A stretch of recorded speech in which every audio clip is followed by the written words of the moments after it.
So while everybody is looking at Karen in this episode, I'm just sitting back and thinking, what about the maid? The maid has obviously shown that she is best girl of the series, the way she avoided that conversation in destroying her daily morning routine with Kimito. As we found out with the end of last week's episode, she kisses him every morning.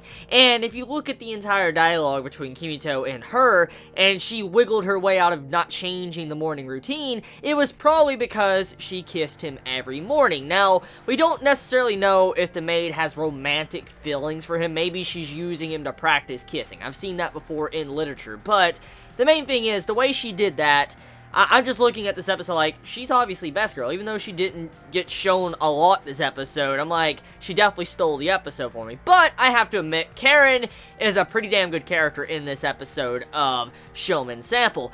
Now, I personally wasn't a big fan of Karen the past couple episodes, but this episode, seeing her girlish side and the way she was opening up to Kimito and just the tea serving to that scene where they were locked up in like a closet, it was just a really funny scene, and I was getting a good laugh out of it. And one of the biggest moments of this episode to me was just how Kimito, he was in his mind just thinking so pervertedly. Like, he was looking at the thighs and legs of Karen, and all of a sudden you see it in his mind. He's like, oh my god, those succulent legs, oh my god, they're nice and plump, I love that bulge. I'm like, oh my god, this dude is just going in.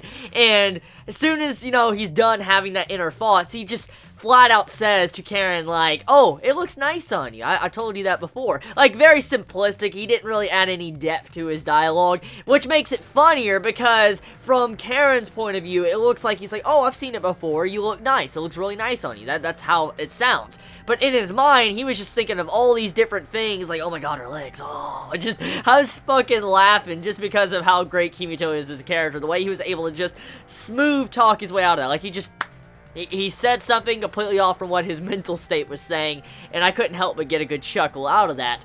So, episode of Shomin Sample. The first half of the episode focuses on fortune telling, which ends off with fortune telling as well, but the first half of the episode is mainly focused around Kimito and the girls, just having a conversation with them and trying to figure out their fortunes if they're compatible with Kimito. Now, to get straight to the point, things go down. Some are more compatible than others, which they get jealous, and then they start having a huge argument between who's more compatible, and also how the fortune telling is not really that, I guess, accurate at all. And eventually it leads one thing to another to where Karen realizes she's 100% compatible with Kimito, and leads into the second half of the episode to where there is this entire a newlywed couple type atmosphere.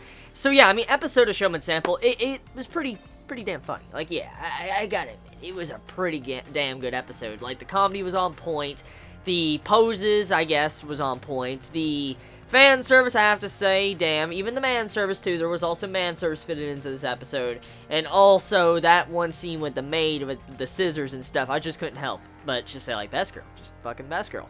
So let me know your thoughts in the comments below. You all have a wonderful day, or night, wherever you live. Please let me know your thoughts in the comments below. Did you love it or hate it? Chibi out.